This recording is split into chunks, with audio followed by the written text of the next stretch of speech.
Hello everybody, Shining Owl here, and today we're talking about a little bit of a different video. These are all of my D&D characters that I've used in a campaign. Yeah, figured I like D&D. I assume if you're watching this video, you also might like D&D. So here's a video going over all of the characters I've had. The first D&D character that I ever had was a headcrab archer named Lionel. Now, Lionel, he was a pretty fun character to play. He treated everyone like a gentleman. He didn't really have a goal from his backstory. He was kind of just with the party. But he was my first ever character, so I guess it's fine. He was mainly just a headcrab because I was playing Half-Life 2 at the time.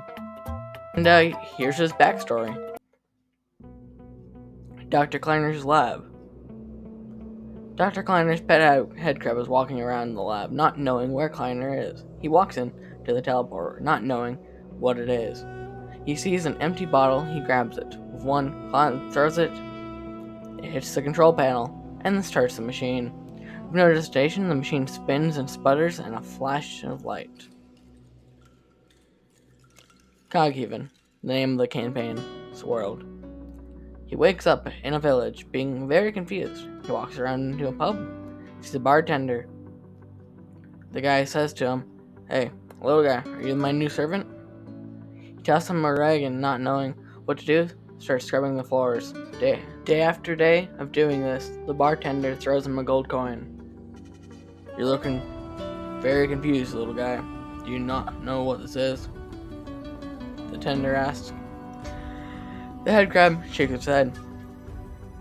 "It's a piece of gold. You can buy things with it. Also, I haven't properly introduced myself. The name is Bowman. Now go get some rest. I'll see you tomorrow." The headcrab grows into a little room and falls asleep. A few years go by, and through sheer will and determination, he manages to teach himself English. But this was before I had learned a lot about D&D, so he taught himself Common and how to read. One day, an archer named Arthur walks in and starts teaching the headcrab archery. After years go by, the headcrab gets the name Lionel, and for his 7th year anniversary of being in the town, Arthur gives Lionel a bow and arrow. Lionel then says goodbye to everyone and goes on his own. That's when he sees a group of adventurers and introduces himself by jumping out of a tree. And that was my first ever D&D character. As you can probably tell, it is very rough on the details. And why does he just lose the primal instinct? Because it would be really cool to have a headcrab archer. That was his whole concept. He was a ranger, and he died at the hands of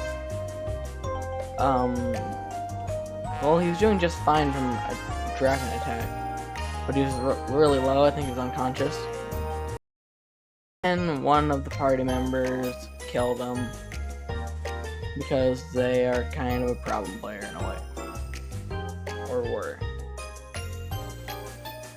The campaign had all the problems with it, but that was like the first red flag, was how Lionel died. Which I'm not going to go into detail here. Or will I? No, I'm not, because that's basically all the detail there is. My second ever D&D character was a goblin spy.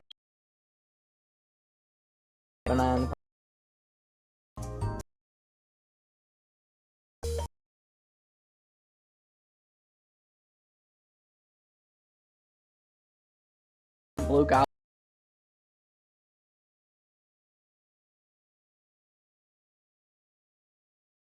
I left that campaign after, well, seeing everything that happened between one-on-one sessions and making player characters pregnant.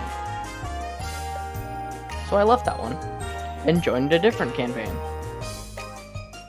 In the other campaign, I made what I dubbed a casino man. But before we get to him, I technically made another character for a campaign that my brother is running. but I'm the only player, which kind of sucks half the time. But it's not that bad, actually. And I made a turtle, a barbarian named Ogar. And his backstory, well, he doesn't really have one yet. Again, it was when I was starting out. I didn't really think about the backstory that much. But basically, was just journeying across the land, helping people out, until the main villain of the campaign, that guy, shows up and basically, like, starts just messing with him. And then he almost dies in a fight against Podnik, but using the power of a god that reached out to him, he takes 2 levels in Paladin, and now he's a barbarian paladin on a quest to get rid of all evil. Now we are back to the Casino Man, or how his real name, which is Davok, but he goes by an alias of House. And his backstory goes something like this. When Davok was a child, he had nothing, living on the street and entertaining people just to get by. One day, a rich lord noticed him and needed entertainment for a party he was throwing. Davok accepts and goes to the party. At the party, a rich lady called him up to her room. Davok goes to the room and sees an opportunity. If he could kill the lady, he would inherit her wealth, since she is the last in her family, and would use his silver tongue to pin it on the butler that was outside the door. He enters the room and she greets him, and they chat for a bit before asking her, "Do you want to play a game of cards, my dear?" She responds, "That sounds like a fantastic idea." Davok then pulls his card, shuffles, and slowly retrieves the ace of hearts. "So what game are we?" The lady is cut off by a card impaling her in the heart. Putting the cards away, the butler comes in. Davok grins and shouts, "Help! Help! He's insane!" The guards rush up the stairs to see Davok in distress, the butler standing over the lady's corpse. The guards rush over and take the butler into custody. "What happened here, sir?" the guards questioned. "We were getting intimate together, and then this monster comes in and stabs her. He goes to get me next. Luckily, you showed up before he could do that." Davok's cut off by the screaming and shouting of the butler. After getting the wealth, he continues to grow richer by opening a casino and using his powers and silver tongue to make anyone who he doesn't like or is in competition with against him disappear. Everything's going perfect for him. Until one day a paladin walks into town and starts doing some investigation. He finds a trail connecting Davok to all that have disappeared. Davok, learning of this, makes a deal with a spirit for the ability to teleport the casino, using it to send him and himself millions of miles away.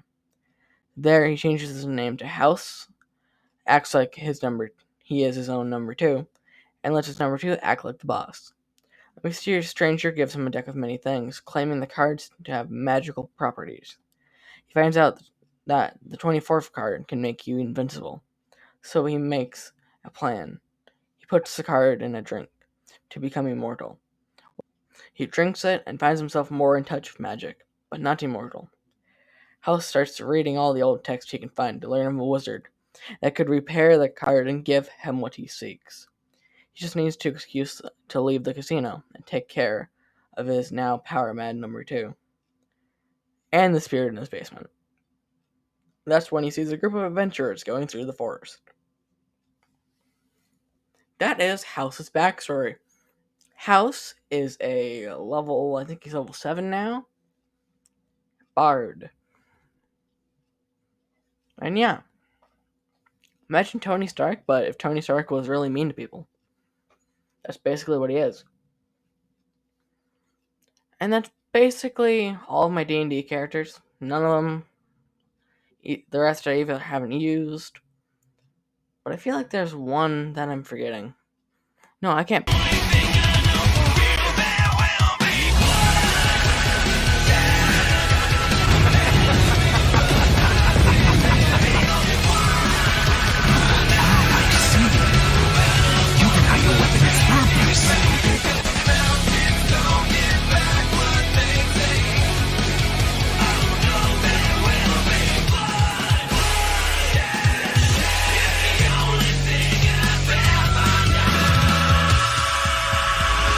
Yeah, for a one-shot, I made Jetstream Sam as a character. It was in this carnival.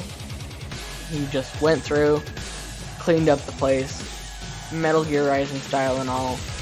And that's how I've had 5 D&D characters, but only 4 of them have actually been used in campaigns, and one of them is Jetstream Sam.